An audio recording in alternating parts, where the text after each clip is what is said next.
तो rate of reaction के लिए ये ग्राफ हो गया हमारा, और चेंज इन कंसंट्रेशन के लिए ये हो गया। अब क्योंकि हम केमिस्ट्री की बात कर रहे हैं, तो इक्विलिब्रियम दो तरह का हो सकता है, दो तरह से। कौन कौन से दो तरीके हैं वो? एक हो सक हाँ, वो टाइप होता है, वो भी बताते हैं।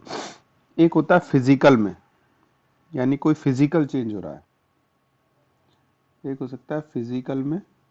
फिजिकल का मतलब समझ रहे हो कि आपने वाटर को वेपराइज कर दिया, वाटर को फ्रीज कर दिया, यानी कि फिजिकल चेंज वाले। और दूसरे कौन से हो सकते हैं? केमिकल चेंज वाले। तो इसका जो इक्विलिब्रियम होगा, क्या बोलेंगे इसको? क्या बोलेंगे इसको? फिजिकल वाले को क्या बोलेंगे? बिल्कुल, इसको बोलेंगे हम फिजिकल इक्विलिब्रियम, और इसको हम बोलेंगे केमिकल इक्विलिब्रियम। समझ में आ गई बात यहाँ तक? और इसी में आगे जाके हम एक और पढ़ेंगे, आयनिक इक्विलिब्रियम। तो वहां जहाँ आयनाइजेशन की बात होगी। तो केमिस्ट्री पढ़ रहे हैं हम, तो इसमें सबसे पहले इस तरह की बात करेंगे कि जो केमिकल इक्विलिब्रियम होता है उसके क्या कैरेक्टरिस्टिक्स होते हैं, कैसे पहचान की जाती है। तो हेडिंग लगाइए आप, कैरेक्टरिस्टिक्स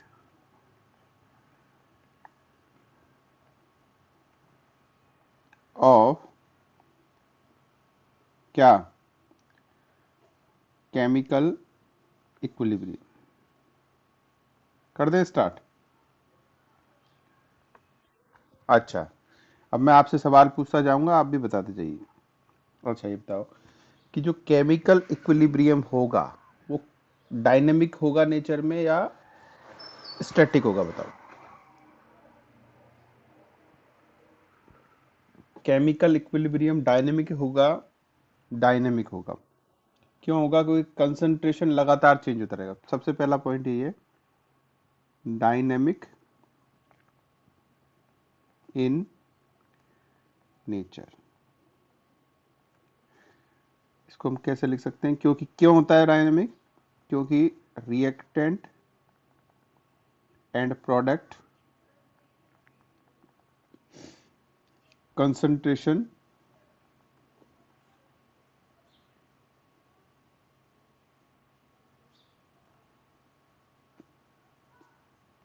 चेंज होके ही अटेंड किया जाता है कि नहीं? और यहां पर हम इसके कंसंट्रेशन यानी ग्राफ कौन सा लेंगे? नीचे वाले तीन में से कोई भी ग्राफ इसको समझाने के लिए लेंगे। बात समझ में आ गई? अच्छा, पहला पॉइंट हो गया डायनेमिक होता है। दूसरा पॉइंट देखो, मान लो हमारे पास एक रिएक्शन है N2 प्लस 3H2। कल ही बताया था, इसका नाम क्या है बताओ जरा?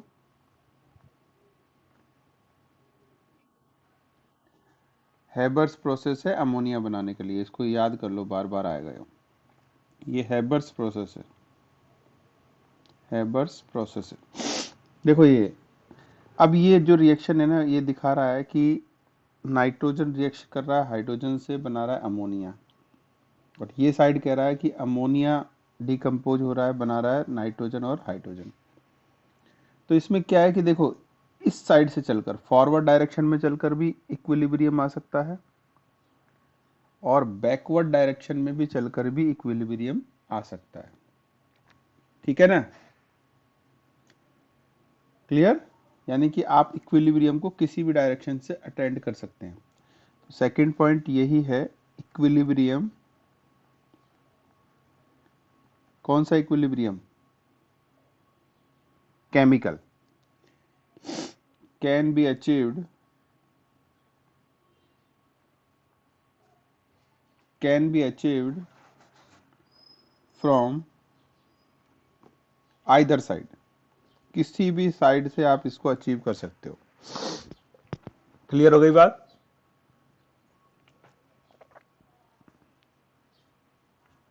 ठीक। तीसरी बात कि इक्विलिब्रियम एक कंडीशन है जहां पर, अगर हम कंडीशन कंसंट्रेशन की बात करें, तो दोनों कंसंट्रेशन ऑलमोस्ट कांस्टेंट हो जाती है। तो इस बात पर इक्विलिब्रियम पर इनिशियल कंसंट्रेशन का कोई फर्क नहीं पड़ता। मतलब क्या हुआ कि जैसे आप यही बात कर लें हम, नाइट्रोजन प्लस हाइड्रोजन और बना रहा है अमोनिया। मान लो यहाँ पे आपने इसके 50 मोल ले लिए और यहाँ इसके 10 मोल ले लिए, तो इसके 50 मोल लेने का इस पे कोई फर्क नहीं पड़ेगा। क्यों नहीं फर्क पड़ेगा? क्योंकि यहाँ तो इनका रेशो फिक्स है ना, ये उसी रेशो में कंबाइन करेंगे और एक सर्टेन पॉइंट पे जाकर इक्विलिब्रियम अटेंड करेंगे। सही है बच्चों? तो नेक्स्ट पॉइंट हो गया initial concentration. Initial concentration have no effect. अरे ये टाइम है क्या तुम्हारा? ये कौन है? On relative concentration at equilibrium at given temperature। यानी इनिशियल कंसंट्रेशन आपने क्या ली है, इस बात का उसके इक्विलिब्रियम पे कोई फर्क नहीं पड़ता है। आ गई बात समझ में? बोलो कौन कौन सा पॉइंट पढ़ा हमने? सबसे पहले इक्विलिब्रियम कैसा होता है? Chemical equilibrium, dynamic. दूसरा बोलो।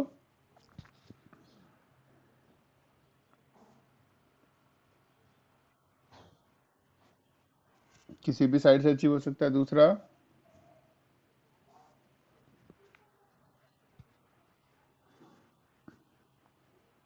ठीक है।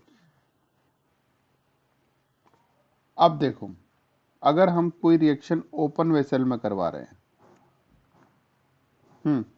और एक रिएक्शन हम क्लोज वेसल में करवा रहे हैं, तो क्या दोनों वेसल में इक्विलिब्रियम केमिकल इक्विलिब्रियम अटेंड हो जाएगा? जैसे कहने का मतलब समझो कि आपने इसके अंदर दो रिएक्टेंट डाल दिया, ए और बी। ये दोनों रिएक्ट कर रहे हैं और बना रहे हैं सी और डी। तो बनी हुई चीज तो अगर वेसल ओपन है तो बाहर चले जाएगी ना। जबकि इक्विलिब्रियम अटेंड कब होता है? इक्विलिब्रियम अटेंड तब होता है कि जब प्रोडक्ट भी उसके कांटेक्ट में रहने चाहिए। तो इसके लिए क्या जरूरी है कि यहाँ ए और बी आपने दिया और प्रोडक्ट बना सी और डी, लेकिन वो एक क्लोज वेसल में होना चाहिए। तभी तो उसकी मजबूरी है ना वापस बदलना, नहीं तो वो निकल के भाग जाएगा। है कि नहीं भाई? जब दोनों की कंसंट्रेशन ऑलमोस्ट कांस्टेंट होगी तभी तो डायरेक्शन इधर उधर होने लगेगा। अगर उसको खुला हुआ मिलेगा तो निकल के भाग जाएगा, उसको क्या करना है। तो एक और कंडीशन है इक्विलिब्रियम कब अचीव्ड होता है? जब वेसल कैसा हो? केवल एक बच्चे की आवाज आ रही है मुझे, बाकी सबको निकाल दूंगा मैं क्लास से। सबकी आवाज आनी चाहिए मुझे। इक्विलिब्रियम कैन बी अचीव्ड कब? बोलो। In closed vessel. Impossible to achieve, ये बहुत इंपॉर्टेंट बात है, impossible to attain in open. Open vessel में कभी होगा ही नहीं, ये बहुत अच्छे से मार्क कर लो इस बात को। कभी भी नहीं हो सकता क्योंकि उसकी कंसंट्रेशन होगी कहाँ? प्रोडक्ट तो निकल के बाहर भाग गया ना। जब दोनों की कंसंट्रेशन बराबर होगी नहीं तो फिर इक्विलिब्रियम जैसी कोई बात हो ही नहीं सकती। क्लियर हो गई यहां तक बात? ठीक है। अब देखते हैं कि इक्विलिब्रियम पर, क्योंकि कोई भी रिएक्शन होती है ना, कभी कभी आपने देखा होगा या ज्यादातर समय कैटलिस्ट की प्रेजेंस पे होती है। तो इस पे क्या कैटलिस्ट का इफेक्ट पड़ता है क्या? Role of catalyst. देखो क्या फर्क पड़ता है, कैटलिस्ट का क्या कोई फर्क पड़ेगा? देखते हैं। देखो ग्राफ क्या था हमारा कि कैटलिस्ट का यूज क्या है, पहले बताओ बताओ क्या काम करता है कैटलिस्ट? रिएक्शन को फास्ट कर देता है ना, फास्ट कर देता है, यूं कह सकते हैं अभी हम ना। अब अगर फास्ट करता है तो मतलब ये वाला जो पॉइंट है वो रेट ऑफ रिएक्शन से आ गया। भाई कैटलिस्ट किसको फैक्टराइज करेगा? रेट ऑफ रिएक्शन को। तो हमें कौन सा ग्राफ ले लें हम, रेट ऑफ रिएक्शन वाला? तो रेट ऑफ रिएक्शन वाला ग्राफ कैसा होता है? इसी तरह का, हाँ कि ना? तो ये रिएक्शन ऐसी है जो हमने बिना कैटलिस्ट के करी है, लेकिन अगर कैटलिस्ट लेंगे तो क्या होगा? अभी आपने बताया कि रेट ऑफ रिएक्शन क्या हो जाएगी, फास्ट हो जाएगी। तो ये जो सिचुएशन बनी है ना, ये जो सिचुएशन की बात कर रहे हैं हम, ये थोड़ी सी जल्दी अटेंड हो जाएगी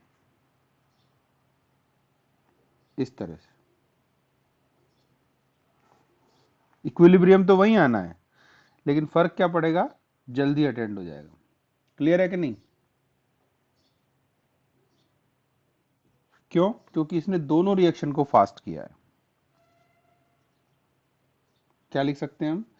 कैटलिस्ट एनहेंस बोथ, बोथ मतलब फॉरवर्ड एंड बैकवर्ड रिएक्शन। दोनों रिएक्शन को क्या कर दिया इसने? बढ़ा दिया है, फास्ट कर दिया है। तो क्या हुआ? Help in achieve equilibrium earlier. थोड़ा जल्दी अटेंड हो जाएगा, हाँ के ना? बोलो। इक्विलिब्रियम क्या हो जाएगा? थोड़ा जल्दी अटेंड हो जाएगा। तो ये इसका कैटलिस्ट का इफेक्ट है। अब मेन बात है कि क्योंकि हम एक केमिकल रिएक्शन की बात कर रहे हैं और जो चीज़ हम बताने जा रहे हैं वो डिटेल से तो हम अगले साल पढ़ेंगे थोड़ा ज़्यादा, लेकिन थोड़ा सा मैं आपको बता देता हूँ जो यहाँ काम आती है। एक लॉ होता है, law of mass action. Law of mass action. अच्छा ये बताओ, जैसे हम कोई काम आपको कहते हैं, बच्चे को पूरी क्लास के लिए कहते हैं कि सबको ये होमवर्क जमा करना है या ये काम करता है, क्या सारे बच्चे करते हैं क्या उस काम को कहने से एक ही बार में?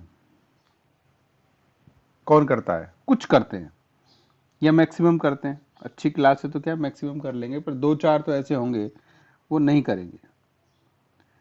तो इसके लिए एक गुल्डबर्ग और वागे दो साइंटिस्ट थे, उन्होंने एक लॉ दिया, लॉ ऑफ मास एक्शन। उन्होंने कहा कि भाई आप जो रिएक्टेंट या प्रोडक्ट का कंसंट्रेशन डाल रहे हो ना, जितना भी डाल रहे हो, वो सारी की सारी पार्टिसिपेट नहीं करती। उसमें से कुछ पार्ट पार्टिसिपेट करता है जिसको हम बोलते हैं एक्टिव मास। क्या बोलते हैं उसको? Active mass. भाई आपने कोई काम कहा, कुछ बच्चों ने भाग के कर लिया उसको, तो वो एक्टिव है कि नहीं? और इस एक्टिव मास को हम रिप्रेजेंट करते हैं इस तरह से, इस डिब्बे से। और केमिस्ट्री की भाषा में इसका मतलब होता है कंसंट्रेशन। आप कंसंट्रेशन की बात कर रहे हो। अब एक रिएक्शन हम लेते हैं, रूल क्या कहता है देखो, ए प्लस बी से मिलकर बना सी प्लस डी। ठीक है, तो यहां किस किस का कंसंट्रेशन चेंज होगा? देखो, ए का, बी का, क्योंकि दोनों साइड रिएक्शन हो रहा है तो सी का भी होगा और डी का भी होगा। तो पहली बात तो ये हुई कि सभी का कंसंट्रेशन हम कैसे लिखेंगे? इस डिब्बे के अंदर बंद करेंगे। आई बात समझ में? तो ये क्या डिपेंड कर रहा है, ये क्या बता रहा है? ये कह रहा है कि भाई ए का ये वाला जो मास है ना, एक्टिव मास, यही पार्टिसिपेट कर रहा है, बी का ये वाला कर रहा है, सी का ये वाला कर रहा है, डी का ये वाला कर रहा है, यानी कि इतने पार्ट के कंसंट्रेशन में चेंज हुआ। ठीक है। अब देखो, पहली रिएक्शन, दो पार्ट है इस रिएक्शन के। पहली रिएक्शन है फॉरवर्ड रिएक्शन, ये वाली। क्या बन रहा है इसमें? ए और बी से सी डी बन रहा है। तो खर्चा किसका होगा? ए बी का होगा ना, यानी ए और बी की कंसंट्रेशन चेंज होगी। तो दो रिएक्शन हो गई हमारी। पहले हम लिखते हैं rate of forward reaction. R O F का मतलब है रेट ऑफ फॉरवर्ड रिएक्शन। किस पे डिपेंड करती है ये? किस पे डिपेंड करेगी? Concentration change of A and concentration change of B. आ गई बात समझ में? ठीक। दूसरी बात कि आपको पता है कि जब भी हम ये प्रोपोर्शनल साइन लगाते हैं, तो प्रोपोर्शनल साइन तो कोई फिक्स नहीं है, इससे कभी कैलकुलेशन सॉल्व थोड़ी होती है। तो क्या करते हैं हम? एक कांस्टेंट लगाते हैं। तो R O F is equal to, एक कांस्टेंट लगा दिया हमने के, और इसके यहां लिख दिया के एफ। मतलब क्या हुआ? Rate of forward reaction, concentration change of A and concentration change of B. ये आपकी इक्वेशन नंबर हो गई 2। सही? सही है। अच्छा, सेम बात। अब क्योंकि इक्विलिब्रियम की बात कर रहे हैं, तो यहाँ फॉरवर्ड रिएक्शन हो रही है, तो बैकवर्ड भी तो हो रही है ना रिएक्शन। तो दूसरा लिखो, रेट ऑफ बैकवर्ड रिएक्शन किसके प्रोपोर्शनल होगा? बोलो जरा। Concentration change of C and concentration change of D. इसको इक्वेशन नंबर मानेंगे हम 3। तो यहां भी प्रोपोर्शनल है, इसको हटाने के लिए क्या करेंगे? कांस्टेंट। कौन सा, क्या लगाएंगे? के ओ बी, के बी लगा देते हैं। तो इससे पता चल जाएगा ये बैकवर्ड रिएक्शन के लिए। ठीक है। तो दो रिएक्शन इंपॉर्टेंट हो गई हमारे लिए, एक इक्वेशन नंबर 2 और इक्वेशन नंबर 4। ठीक। अब बोलो कि इक्विलिब्रियम किसको कहते हैं? इक्विलिब्रियम के लिए हमने देखो ग्राफ बनाया था, फिर से याद करो। किसका केस ले रहे हैं हम? रेट ऑफ रिएक्शन का। तो ग्राफ याद करो कैसा था, कि वो स्टेट जब दोनों का रेट ऑफ रिएक्शन क्या हो जाए? इक्वल हो जाए, तो उसी को हम बोलेंगे इक्विलिब्रियम। तो कंडीशन क्या हो गई? R O F is equal to R O B. इस कंडीशन को हम बोलेंगे इक्विलिब्रियम। बोलो सही है कि नहीं? हम इक्विलिब्रियम कांस्टेंट को निकाल रहे हैं। अब देखो, चलो पुट करो वैल्यू। आर ओ एफ का मतलब क्या है भाई? K F A B is equal to, क्या होगा बोलो? के बी सी और, ठीक है।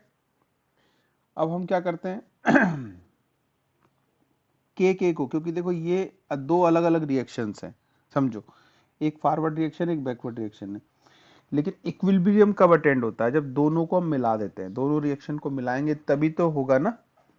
तो हम क्या करते हैं? इन दोनों को मिला देते हैं। तो के एफ डिवाइडेड बाय के बी, एक साइड ले लिया, इस के बी को हम इधर ले आए। इधर क्या बच गया? सी डी डिवाइडेड बाय ए और बी। सही है? सही। अब ये देखो, ये दोनों एक कांस्टेंट ही है, और कांस्टेंट को मल्टीप्लाई करो या कांस्टेंट को डिवाइड करो, वो क्या बनाएगा? एक कांस्टेंट ही बनाएगा। और ये कांस्टेंट कब आया है? जब आया है जब हमारे पास इक्विलिब्रियम अटेंड हो गया। यानी अब रेट वाली कोई बात नहीं है, दोनों रिएक्शन एक ही रेट से चल रही है। यह स्पीड, उनकी जो रेट है ना, वो क्या हो गई है? कांस्टेंट। तो इसको हम बोलेंगे के इक्विलिब्रियम। बोलो बात समझ में आती है कि नहीं आती? आ गई बात समझ में? तो कुल मिला के हमने कितने पॉइंट पढ़े, फिर से एक बार देखो, फिर से एक बार चेक करो। पहला पॉइंट बोलो जल्दी से, क्या था? फर्स्ट पॉइंट क्या था? पहली बात तो केमिकल इक्विलिब्रियम डायनेमिक होता है नेचर में। क्यों? क्योंकि कंसंट्रेशन लगातार चेंज होती है। दूसरा, किसी भी साइड से फॉरवर्ड बैकवर्ड कहीं से भी आप रिएक्शन को चलाकर अचीव कर सकते हो। तीसरा,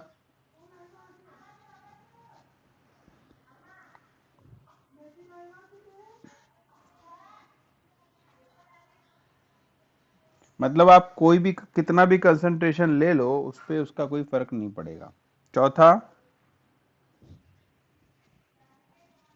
हाँ, अगर आपको इक्विलिब्रियम चाहिए तो ये इक्विलिब्रियम की कंडीशन है कि वेसल कैसा होना चाहिए? क्लोज। क्योंकि अगर ओपन लेंगे तो क्या हो जाएगा? ओपन ले लिया तो क्या हो जाएगा? क्यों? वो तो बाहर ही भाग जाएगा ना, है ना? क्योंकि वो बाहर ही भाग जाएगा तो उसको अटेंड कर, फॉरवर्ड बैकवर्ड रिएक्शन तो हो ही नहीं पाएगी। नेक्स्ट क्या है?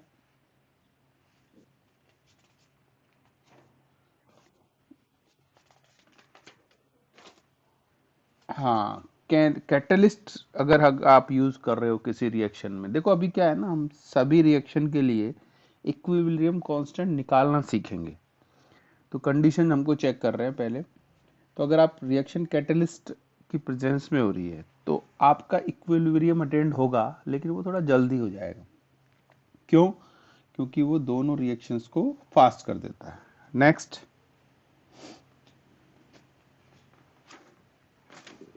Law of mass action. यानी लॉ ऑफ मास एक्शन का मतलब, कोई भी रिएक्शन में सारी सारा पार्ट यानी सारा रिएक्टेंट पार्ट नहीं करता है, केवल एक्टिव मास पार्ट करता है, उसी में चेंज होता है। इसी को हम बोलते हैं लॉ ऑफ मास एक्शन। किसने दिया था ये? वॉगे। चलो, समझ में आ गई। इस पे कभी कभी डायरेक्ट क्वेश्चन आता है बच्चों, सीधे स्टेटमेंट आते हैं, या एमसीक्यू में बना के आपको दे देता है, या एसर्शन रीजनिंग में दे देता है, तो इसको बढ़िया से पढ़ लेना। ठीक, चलो अब एक एग्जांपल करके देखते हैं। अब मेन बात हमारी आ गई है कि हमको किसी भी रिएक्शन के लिए इक्विलिब्रियम कांस्टेंट निकालना है। कोई भी रिएक्शन हो सकती है। अब मैं रिएक्शन लिख रहा हूं, जैसे 2a प्लस बी, ठीक, इससे बन रहा है c प्लस 3d। इस रिएक्शन के लिए मुझे क्या लिखना है? के इक्विलिब्रियम। कि इसके लिए क्या फॉर्मूला बन के आएगा? क्या करना है बच्चों हमको के इक्विलिब्रियम निकालने के लिए? बताओ। सबसे पहले हम के एफ निकालेंगे, उसके बाद हम के बी निकालेंगे, और उसके बाद हम दोनों को क्या कर देंगे? डिवाइड कर देंगे। तो के एफ समझो, देखो क्या है, के एफ किस पे डिपेंड करता है? फॉरवर्ड रिएक्शन का मतलब जो लेफ्ट हैंड साइड के प्रोडक्ट है। कौन है? ए है और बी है। अब देखो एक चीज ध्यान रखनी है, सीधा बता रहा हूं, थोड़ा फिर खोल के भी बताऊंगा, कि जो भी यहाँ डिजिट लगा हुआ है, जो भी डिजिट लगा हुआ है जिस भी चीज के आगे, रिएक्टेंट हो या प्रोडक्ट, उसको उसके पावर में लगा देना है। ए के आगे कितना लगाता था? 2, ए के पावर में लगा दिया। तो कर आप सोचोगे सर ये इसके नहीं लगेगा क्या? किसके? बी के नहीं लगेगा क्या? बी के भी लगेगा भाई, बी के भी लगेगा। तो बी के भी लगा दो, बी का क्या है? 1, लेकिन 1 का कोई मीनिंग नहीं होता है। ठीक है, ये कौन सी हमारी रेट ऑफ फॉरवर्ड रिएक्शन, ऊपर वाला। अब नीचे की बात करें, रेट ऑफ बैकवर्ड रिएक्शन का क्या आएगा, के बी। लिखो इसको, क्या लिखोगे, सी और डी की पावर। आगे बात समझ में, या इसको थोड़ा और खोल के समझो, देखो मतलब सबका एक ही है, इसका मतलब क्या समझना है आपको इस वाली रिएक्शन का। इसको ऐसे भी लिख सकते हैं, R O F is equal to K F A A B, यानी स्क्वायर का मतलब है ये 2 बार लिखना है। समझ गए बात को, इसका मीनिंग ये समझना है। और सीधी बात ये है कि जो भी आपको डिजिट मिल रही है, यानी जो नंबर ऑफ मोल है, उसको उसकी पावर में चढ़ा देना है, उसकी पावर में चढ़ा देना है।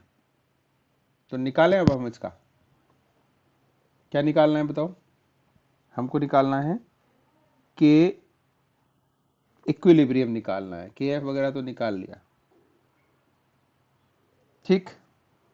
तो इक्विलिब्रियम का मतलब है rate of forward is equal to rate of backward, तभी तो आएगा ना। तो फॉरवर्ड का क्या लिखो, देखो, K F is equal to A की पावर 2 या ए का स्क्वायर, और backward forward is equal to backward, तो ये आएगा के बी सी और डी का पावर 3। सही है। क्या करना है भाई, हमको ये, इसको निकालने के लिए हमको इसको इसके नीचे लाना पड़ेगा, घुमा के इसके नीचे, और ये इधर जाएगा और ये इधर चला जाएगा।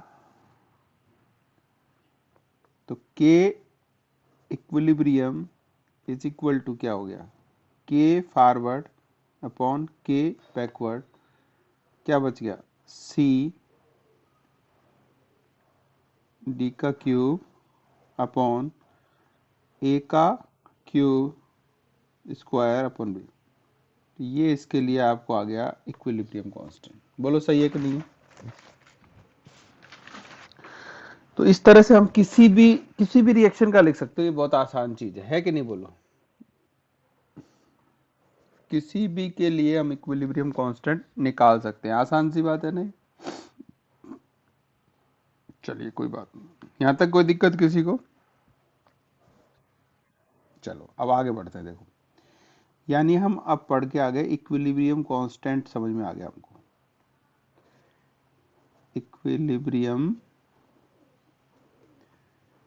कांस्टेंट हमें बात समझ में आ गई।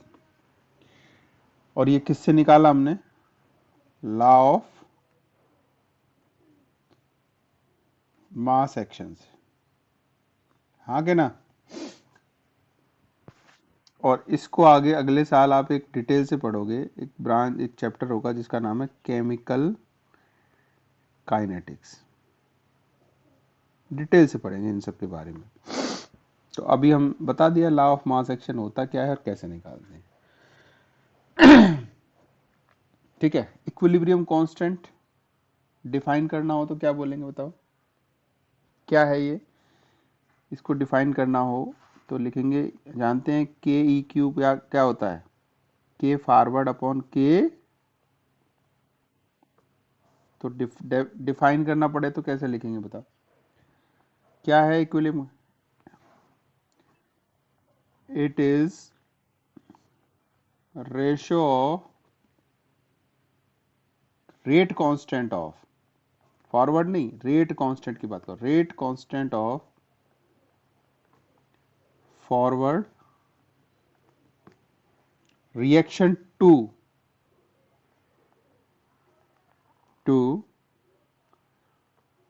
क्या, दूसरा भी क्या लिखेंगे, रेट कांस्टेंट ऑफ बैकवर्ड। बोलो सही है कि नहीं बात। तो कैसे भी पूछे आपसे, अगर डेफिनेशन कई बार थ्योरी पूछ लेता है तो हम मुंह झाँकने लगते हैं, तो जरूरत नहीं है उसको, तुरंत आपको समझ में आ रहा है। देखो के ई क्यू क्या है, के फॉरवर्ड अपॉन के बैकवर्ड। यहाँ तक बात समझ में आ गई। ठीक है। अच्छा, अब देखो एक चीज हमको देखनी है जो नई है, कि हमने इक्विलिब्रियम कांस्टेंट के बारे में देख तो लिया, लेकिन ये बच्चों दो तरह का हो सकता है, दो तरीके से निकाला जा सकता है। इसको हम दो तरीके से निकाल सकते हैं। पहली बात, जरूरत क्यों पड़ी? देखो, जब भी हम कोई रिएक्शन कराते हैं तो रिएक्टेंट का स्टेट क्या होता है? या तो हम उसका कंसंट्रेशन लेंगे, हाँ के ना, और या हम उसका, या गैस अगर वो होगी तो हम क्या लेंगे, उसका प्रेशर लेंगे। बोलो हाँ के ना। अरे आपने एक कंटेनर लिया, तो कंटेनर में क्या लोगे आप? कोई भी ये डालोगे तो लिखोगे ना, इसका 1 मोल है, इसका 2 मोल है ना, या इसका 1 m सॉल्यूशन है, 2 m सॉल्यूशन है। और अगर गैस होगी तो वही चीज काम कौन करेगा? प्रेशर। हाँ के ना बोलो। ठीक है, यानी कि अगर कंसंट्रेशन की बात होती है, अगर हम लिक्विड की बात करते हैं, तो हम उसकी कंसंट्रेशन लेते हैं, जनरली हम उसकी मोलैरिटी लेते हैं। क्या लेते हैं? उसकी मोलैरिटी, जिसको हम लिखते हैं सी से, और सी का मतलब होता है N/V। और ध्यान से सुनो, जब कंसंट्रेशन ली गई हो तो उस इक्विलिब्रियम कांस्टेंट को हम, तो कांस्टेंट तो K है, लेकिन किस पे आया है? C पर, तो इसको हम लिखेंगे KC। क्या लिखेंगे इसको हम? आ गई ना बात समझ में? अगर कंसंट्रेशन आ रही है तो के इक्विलिब्रियम क्या हो गया? KC। मतलब इक्विलिब्रियम तो अंडरस्टूड है, तो K को हम लिखेंगे अब KC। ठीक, इसकी यूनिट क्या होगी? देखो, मोल, N का मतलब क्या है? मोल, और V का मतलब क्या है? मोल पर लीटर। तो KC जब भी आप पढ़ोगे ना, इसकी यूनिट होगी मोल पर लीटर, हाँ के ना? अच्छा, अब यहां अगर बात लेंगे तो देखो, समझो पुरानी बात, स्टेट ऑफ मैटर की बात समझो आप, कि आपने एक गैस भरी ए, फिर इसमें दूसरी गैस भर दी है बी, येलो वाली, तो दोनों आपस में प्रेशर मारेंगे नहीं मारेंगे? और जो टोटल प्रेशर होगा ना, पी टोटल जो होगा, वो P A plus P B से होगा। तो यहां जैसे हम एक रिएक्टेंट की बात कर रहे थे कि ए रिएक्टेंट है, इसकी कंसंट्रेशन ये है, तो हम यहां क्या करेंगे? ए का प्रेशर ले लेंगे। क्या ले लेंगे? प्रेशर, यानी हम पार्शियल प्रेशर लेंगे, पार्शियल प्रेशर लेंगे। और सीधी सी आपको बात समझ में आ गई होगी कि यहां पर जब हम के लेंगे तो क्या लगाएंगे? के पी। आ गई ना बात समझ में? इतनी तो हम लगाएंगे के पी। तो कहने का मतलब हो गया, जब गैसियस एग्जाम्पल होंगे तो के एस, सॉरी के सी, सॉरी के पी, और ये होंगे तो के सी। ठीक है, और प्रेशर क्या होता है? एटमॉस्फेयर में लेना हमको, यूनिट आ जाएगी इसकी एटमॉस्फेयर में। बोलो यहां तक बात समझ में आई कि नहीं? अब देखो, जो सवाल आता है वो क्या आता है? सवाल क्या आता है? सवाल ये आता है कि कोई भी आपको एक रिएक्शन देगा, वो कोई भी रिएक्शन देगा और पूछेगा कि जो गिवन रिएक्शन है ना, गिवन रिएक्शन कोई भी रिएक्शन, अभी हम एग्जांपल लेंगे, उसके लिए आप केसी एंड केपी निकालिए, या इनका रिलेशन निकालिए। कोई भी रिएक्शन देके पूछेगा, बताओ इसके लिए केपी क्या होगा, केसी क्या होगा, और केपी केसी का रिलेशन क्या होगा? ठीक है, बोलो बात समझ में आई कि नहीं आई? ठीक है, अब पहले हम एक फॉर्मूला देख लेते हैं। देखो, जो दोनों का रिलेशन है, मैं पहले फॉर्मूला बता देता हूं, फिर हम उसको डेराइव करेंगे। तो के पी जो होता है ना, के P is equal to K C R T की पावर डेल्टा एन जी होता है। ये आप पहले से समझ लो, ये निकालना है हमको, फिर हम इसको वेरीफाई कर लेंगे। किसी भी रिएक्शन के लिए जो रिलेशन होता है के पी और के सी का, वो क्या होता है, के P is equal to K C R T delta N G. आ गई बात समझ में? अब देखो इसमें आर आपको पता ही है क्या है, क्या है, गैस कांस्टेंट है। टी क्या है, टेम्परेचर है। केपी क्या है, प्रेशर पे इक्विलिब्रियम कांस्टेंट है ना। और केसी क्या है, कॉन्सेंट्रेशन पे इक्विलिब्रियम कांस्टेंट है। नई बात है डेल्टा एन जी। अब देखो दो बातें, एन का मतलब तो हम जानते ही क्या होता है, मोल होता है। एन का मतलब क्या होता है, मोल। देखो, और डेल्टा का मतलब क्या होता है, चेंज, बता रहे हैं ना पिछले पूरे चैप्टर। और जी का मतलब होता है गैस। अपने आप देखो इलेबोरेट होता है। एन का मतलब मेल मोल, डेल्टा का मतलब चेंज, और जी का मतलब क्या है, गैस। और चेंज की जब बात आती है तो क्या आती है, जब भी डेल्टा लगा हो तो क्या कहते हैं हम कि N R, sorry, final minus initial, very good, final minus initial. और फाइनल कौन होता है हमारे यहाँ, प्रोडक्ट। और इनिशियल क्या होता है, रिएक्टेंट। मतलब अगर आपको लिखने के लिए कह रहा है ना, तो आप सीधे इससे लिख के दे सकते हो। कोई भी रिएक्शन में देखो, केवल ध्यान रखना है कि चेंज किसका देखना है, डेल्टा एन जी, मतलब गैस वालों का देखना है। सॉलिड लिक्विड नजर आए तो उसको नजरअंदाज कर देना। आई बात समझ में? चलो पहले एक एग्जांपल लेते हैं, फिर इसको डेराइव करेंगे। एक इक्वेशन है, वही ले लेते हैं सबसे प्यारी। कौन सी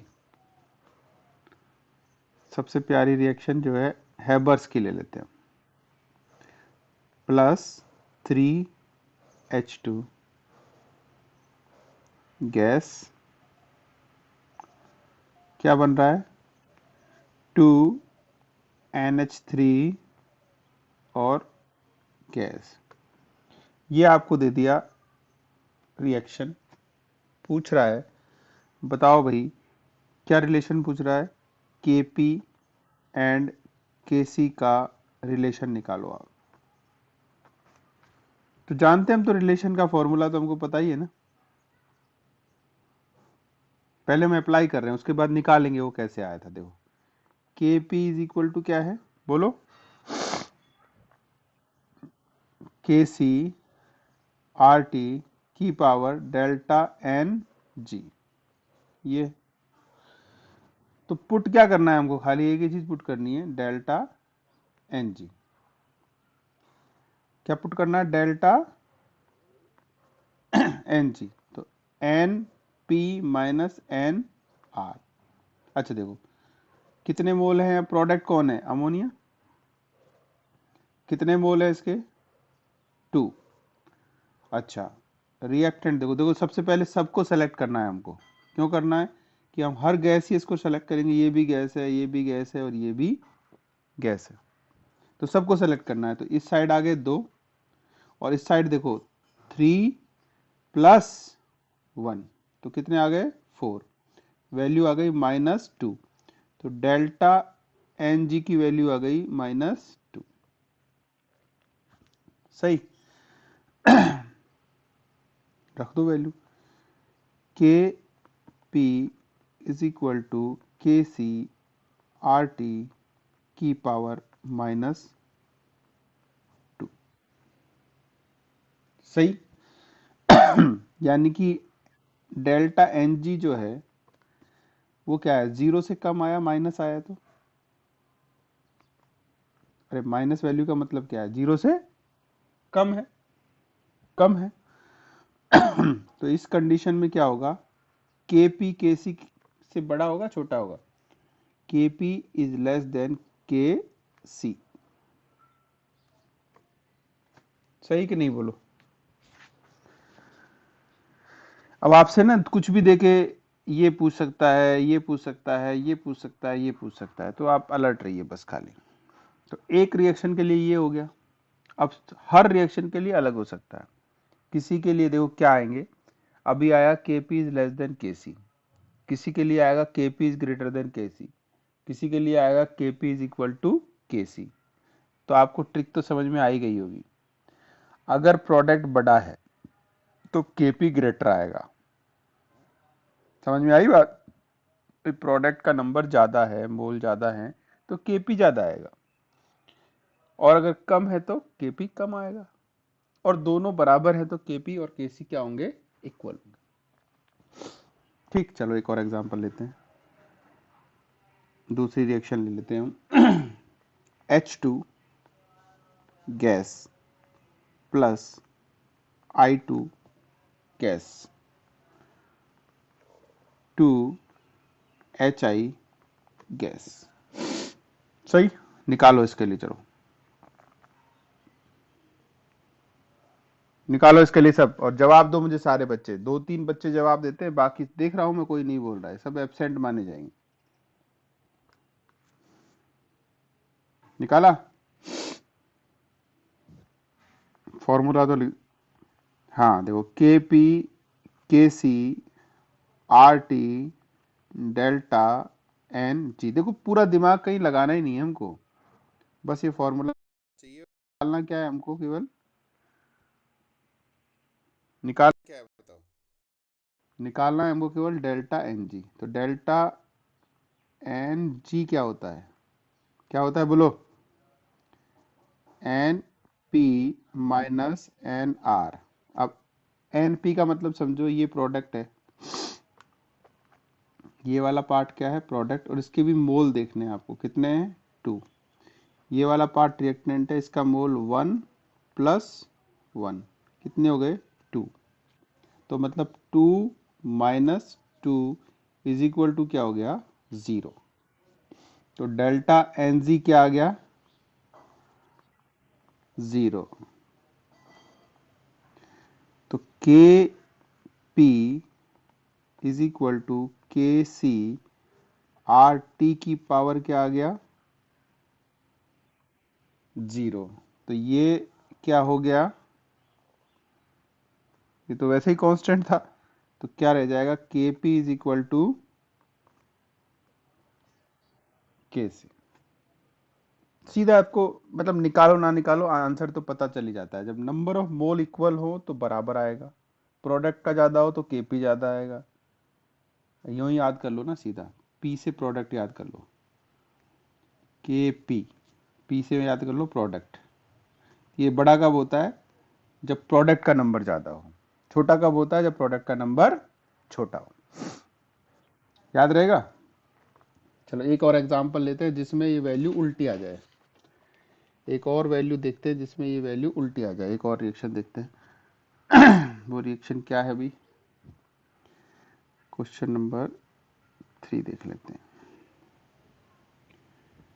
NO2 गैस के 2 मोल किस में कन्वर्ट हो रहे हैं?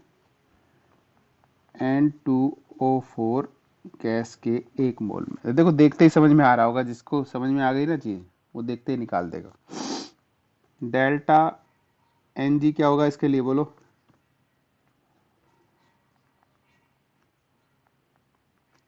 समझ में आ रहा है? यहाँ क्या है? ये 1, और यहाँ क्या है? 2 माइनस 1। तो डेल्टा Ng क्या हो गया? -1।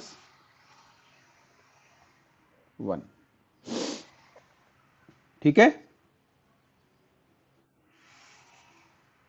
तो इसके लिए भी क्या आएगा? ये माइनस ही आएगा। इसके लिए भी क्या रिलेशन आएगा? वही आएगा क्या जो अमोनिया के लिए आया था? अरे वही तो आएगा ना, वहां क्या था? 2 और आए थे, तो इसके लिए भी आएगा -1। कोई ऐसी भी हो सकती है जिसके लिए क्या आ जाए? +1 +2 आ जाए। क्लियर है कि नहीं बोलो। तो इसके लिए हम लिखेंगे के पी इज लेस देन के,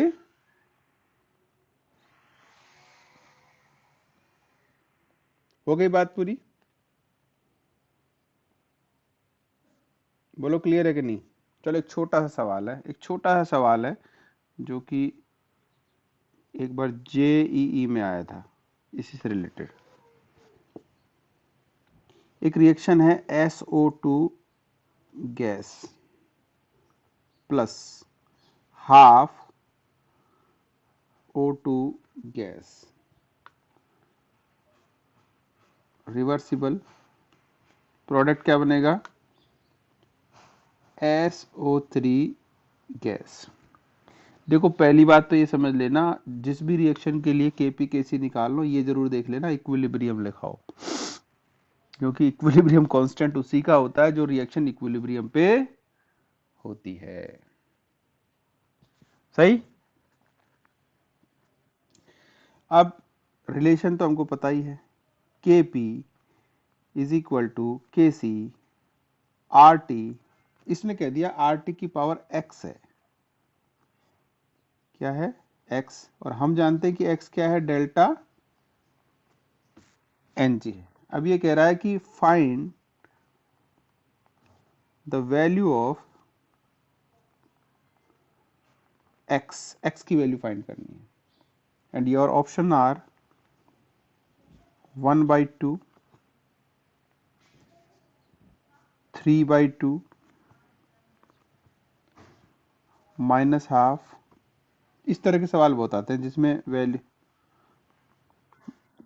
3/2।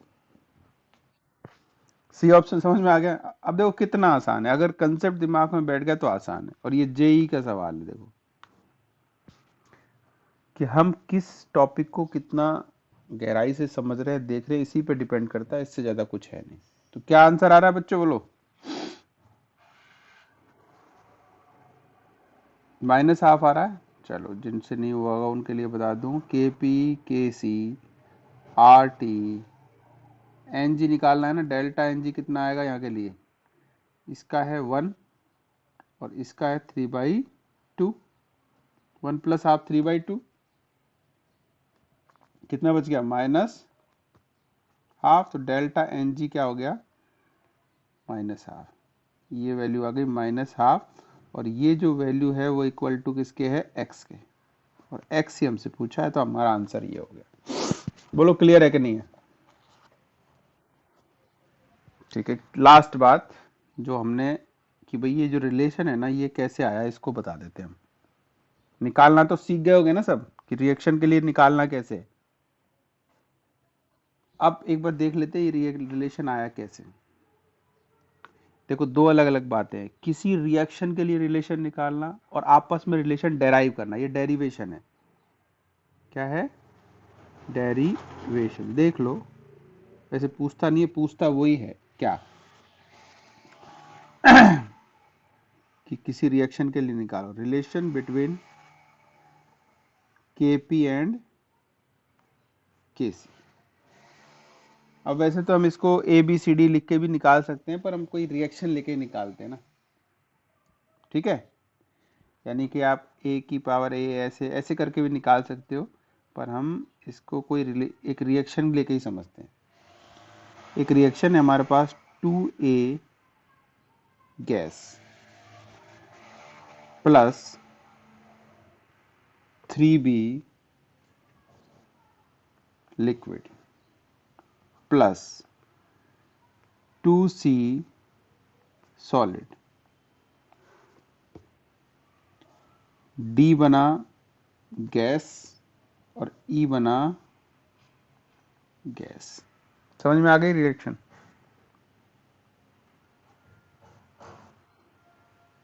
ठीक है, यहां तक समझ में आ गई। अब देखो इसके लिए हमको निकालना, केसी कैसे निकालेंगे जरा बताओ तो। केसी केसी कैसे निकालेंगे, प्रोडक्ट डिवाइडेड बाय रिएक्टेंट। तो प्रोडक्ट क्या है, concentration of product D, concentration product E. सही। और देखो अब ध्यान देने की बात क्या है, यहां पर हम केवल इसको सेलेक्ट करेंगे, इन दोनों को नहीं करेंगे। क्यों? क्योंकि ये लिक्विड फेज में है और ये सॉलिड है, इनकी तो जो कंसंट्रेशन चेंज है ना वो क्या होगा, ना के बराबर होगा, क्योंकि हमने लिखा चेंज इन कंसंट्रेशन, तो लिख देंगे हम a की पावर 2। सही है कि नहीं, बोलो? ठीक है, या इसको हम यूं लिख सकते हैं, इसी चीज को भाई, d क्या लिया हमने, d लिया हमने concentration, concentration of d, concentration of e upon concentration of a का स्क्वायर, किसके इक्वल है ये, kc के। सही है कि नहीं, बोलो? अच्छा, अब इसी के लिए अगर हमको kp लिखना पड़े तो kp भी तो वही होगा ना, कि pressure of d, pressure of e। भाई फर्क यही तो आता है, c की जगह क्या लिख देंगे, p लिख देंगे हम, हाँ के ना, और प्रेशर ऑफ a, ये हो गई इक्वेशन नंबर हमारी 3। अब आओ, स्टेट ऑफ मैटर क्या कहता है, p क्या कहता है state of matter, pv is equal to N R T. तो हमें देखो यहाँ p की अगर हम वैल्यू रख दें ना तो हमारा मामला सॉल्व हो जाए। तो p होता है n by V R T, और n बाई वी क्या होता है, ये होता है इज इक्वल टू सी के। अब कहानी आपको समझ में आ गई होगी। हेलो, स्क्रीन बंद हो गया क्या? क्या हुआ यार?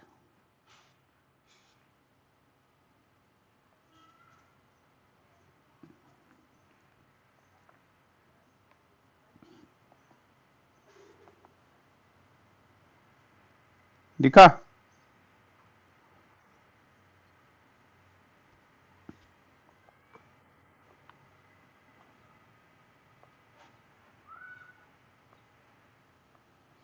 कहाँ आ गए, बहुत आगे आ गए अपन,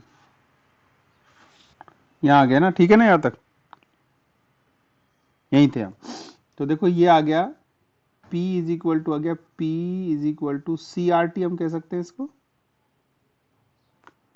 अब आपको पता है KC वाले में C का टर्म दिया है और KP वाले में P का दिया है, तो KP वाले को लिख लेते हैं हम। KP क्या है भाई, KP क्या था, KP था pressure of D, pressure of क्या था, E